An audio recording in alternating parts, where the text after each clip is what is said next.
All right, welcome back to another episode of Live Wire. I'm your host, Jared Moore with Mvskoke Media, and on today's program, we're going to be talking about a new opera that's going to debut next week called Girondines. And that is why we have on the program again Dr. Kirsten C. Kunkle. She is the artistic director for the Wilmington Concert Opera and also one of the creators of this opera. Thanks for being on the program once again, Dr. Kunkle. Thank you very much, Mado. So, just to start off, could you kind of give the this Girondines opera? What is it about? Could you kind of tell the historic story about it? Absolutely. So this is a story about 6 real-life women that lived during the Reign of Terror during the French Revolution in France. They were French women that were not quite aristocrats, but they were also not poor. So they were kind of nobles in that realm. And they were of the Girondist political beliefs. So the people that were really responsible for the Reign of Terror, where we get the guillotines and all the people losing their heads in the fall of the monarchy, really were the Jacobins. So at one point, the Girondists were part of the Jacobins, and then they kind of split, and the Jacobins became more aggressive and wanted to become violent in their way of taking down the monarchy, where the Girondists did not. So Girondines is the feminine plural of Girondin. So that's how we get that title. These are 6 women that actually had quite a bit of influence during their time. Some of them were writers, and some of them were artists. There was a scientist, and there's also the woman who's most famous. Her most famous act is murdering Marat in the bathtub. He was a famous Jacobin. That's been documented throughout history in paintings and in various literature and things like that. So she's probably the most famous character. But we have Olympe de Gouges, who wrote the Declaration of the Rights of Women. We have Marianne Pierrette Pauls Lavoisier, who is considered the mother of modern chemistry. We have Elisabeth Vigée-Lebrun, who was the portraitist of Marie Antoinette. We have Madame Roland and Madame de Staël, who were both writers. And then we also have, I'm trying to remember the last one off the top of my head, because they're all in there. But I think I might have covered them all. I think I may have covered them all. But I think I forgot Charlotte. But yeah, so they all have these very important historical backgrounds. And it's all true, except for a slight twist of fiction where I make them all friends. I So see. they actually have a meeting of their minds. They have these meetings where they get together and discuss politics and things that are important to them. But they also support each other all the way through the opera. So it's not a spoiler, but because it actually happened. But 3 of them were guillotined during the Reign of Terror, and 3 lived. So it's about talking about their legacy. Yeah, and these are like very important French historical figures. So the process of the creation of this opera. Could you walk me through? Because I know you had a collaborator on this, correct? And Yes. Because in the press release information you sent me, it said that you wrote the libretto. Yes. Is that correct? So Yeah, if So you the could. libretto is the text. So I wrote the story. I conceived of the story and wrote all of the text. And then I had a composer. Her name's Sarah Van Sciver, and she is California-based. And she had actually reached out to me earlier to say, she knew I had written another libretto, and said if you were interested in ever writing something else, I would love to set it. And that just means put the notes to the words, write the music. And I said, well, let's do it. It was during the pandemic, and where are we going? We're not going anywhere. Let's write an opera, Yeah. And here we are now premiering it. So it's really exciting. Yeah, we've been working remotely this whole time, and we just started rehearsals yesterday. Everybody got their music ahead of time and actually was able to give feedback. We have 2 full casts. So there are 6 roles for women only, and there's no men in this opera. And they are double cast. So 12 women get roles. A lot of times in opera, you have 1 or 2 women for a cast of many, many men. And this is part of our attempt to kind of change that and create a legacy for women in opera, as well as bringing out the legacy of these historical figures who, most of whom are not really remembered today. They're important in what they did, but only if you really study French history or feminism, things like that, would you actually know their names. So they're very, very important for what they did, but lost in the grand scheme of history. Yeah, and it sounds like the process of writing this too involved a lot of research. Is this like a subject that you are already pretty familiar with, or is it something where you had to dive in and really read about things? I had to dive in big time. I took French in high school. I had been to France. I knew about the French Revolution. I knew the Marseillaise, the French national anthem. I've sung in French, but I did not know these people other than Charlotte Corday. That was the only person I knew. Everybody else was new to me, and I had gotten this list from Sarah of possible topics she wanted to write about, because I had asked her. I was like, what interests you? What is exciting for you? And she gave me this enormous list, and I chose none of them. But it sent me down this, rabbit hole of the internet to say what else is out there, and one thing led to another, and I just started finding these names and followed that French Revolution thread and found all of these amazing women. I did not pick all the women I found. I picked 6 because I thought 6 is manageable. I can tell all of their stories. They each have a chance to be featured, and I can tie them together that way. So every woman in the show has a solo. One has a trio, but she's the featured person in the trio.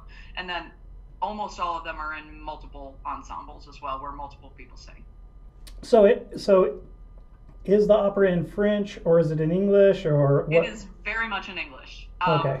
Sarah and I are both Americans. We are writing this in American English for American audiences. Obviously, if other people want to hear it, of course, that's highly encouraged.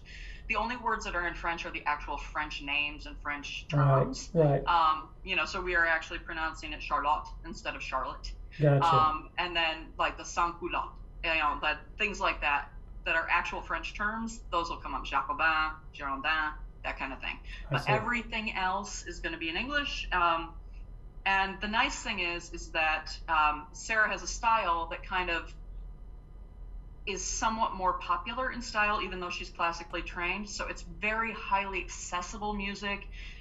It's music that I think people will like and probably leave humming the tunes, even though it's not easy music to sing, if that makes sense. Right, absolutely. Yeah. Well, and let's talk a little bit about the performance. Where is it going to be performed, and what are the tickets going to cost, that type of a thing? Sure. So it is going to be performed at Presbyterian Church of the Covenant in Wilmington, Delaware. We will have a live stream of the final performance on Sunday, the 23rd. It is free. Everything is free. People can just show up. If you are East Coast based and you can come, we would love to have you here. That's part of our mission as Wilmington Concert Opera. We want to offer free or affordable tickets because we believe opera is for everyone. I realize a lot of people are scared about opera. I realize that because I'm from Midwest Ohio. That's not something everybody in Ohio listens to either. Right. Certainly not in Oklahoma either. Right. So, we want to reach people because this is what we love, and we want people to, have the chance to experience it and maybe grow to love it too, or at least expose their children to it and have that option of hearing something different. Right. And this specifically is, a very historic piece.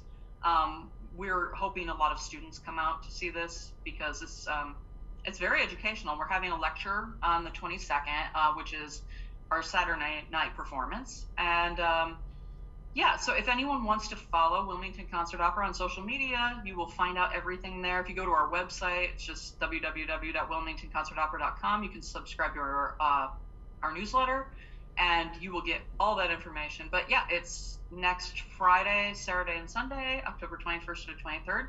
And then we'll also be doing a recording of this too. Awesome. And the live stream, is that going to be on the Wilmington Opera website?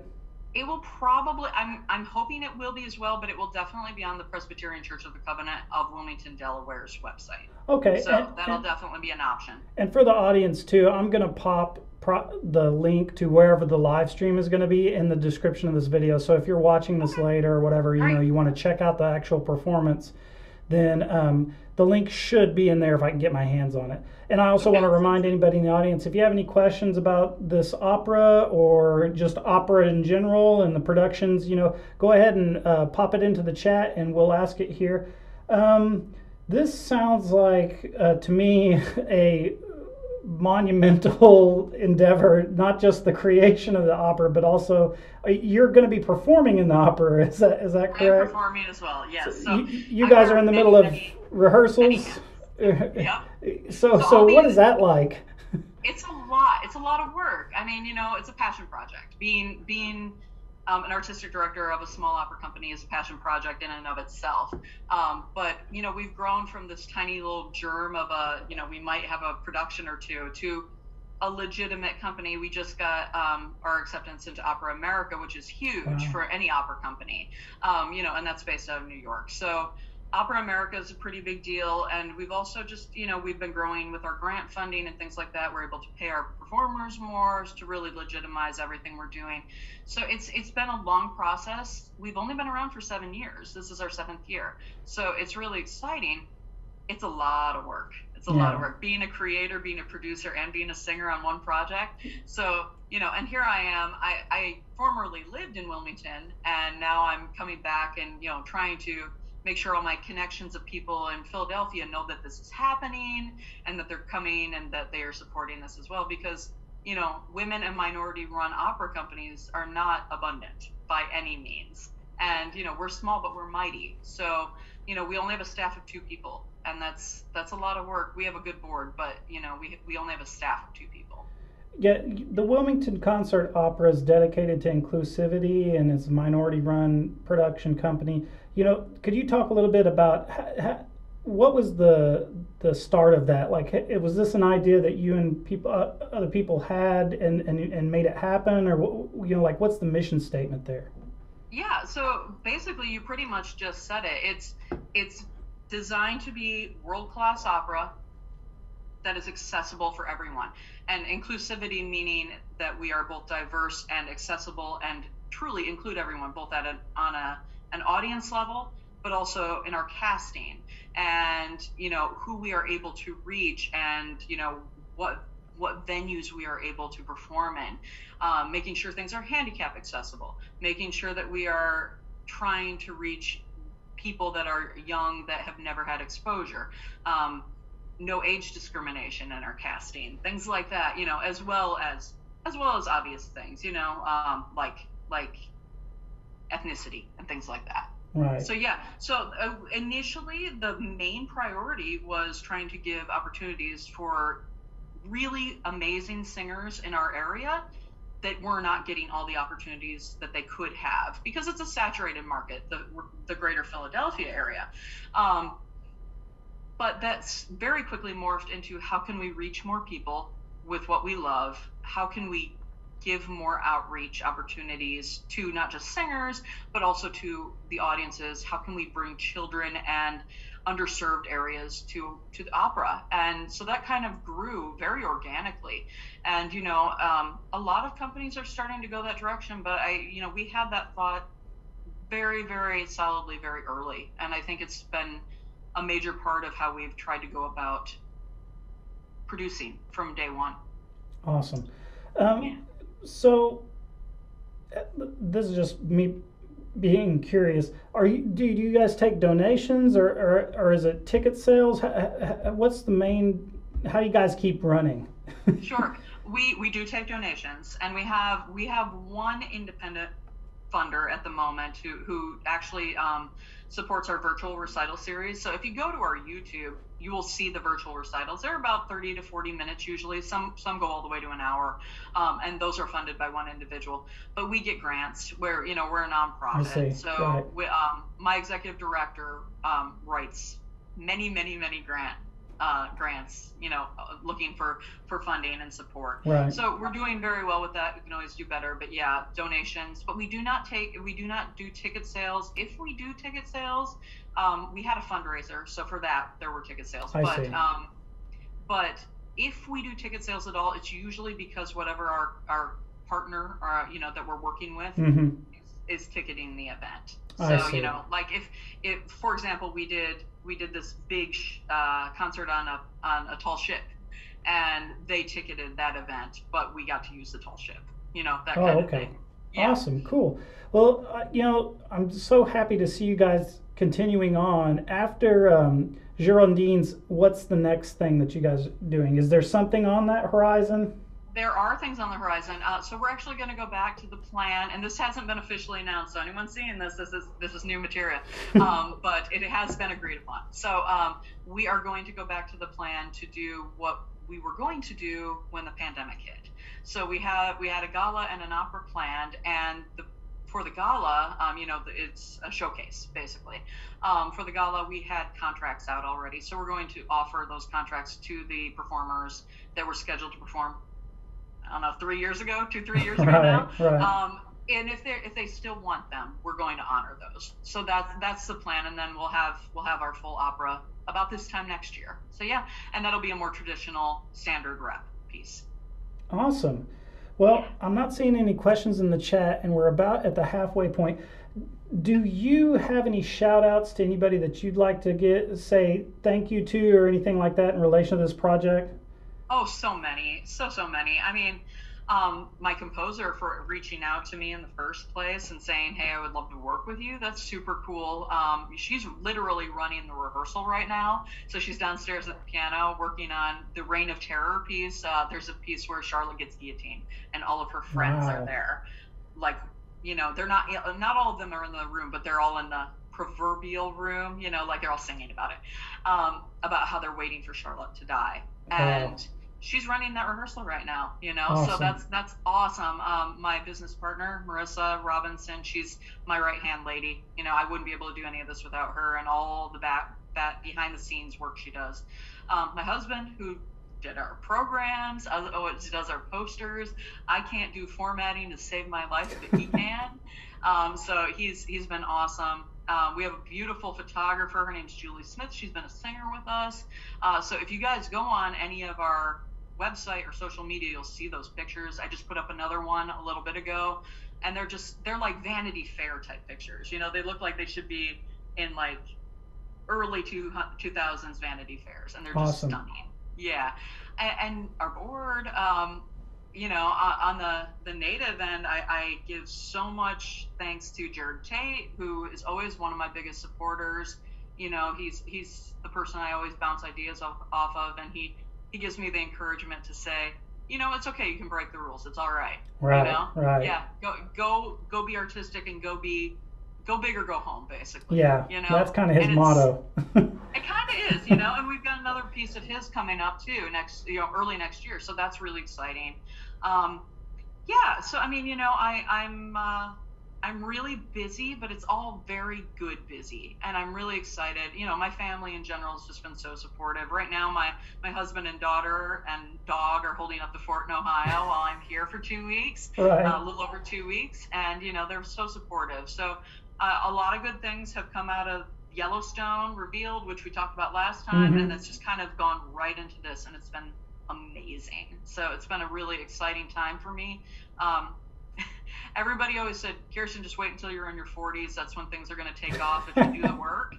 And I'm in my 40s now, and I'm doing the work, and it's coming, and I'm really excited about it.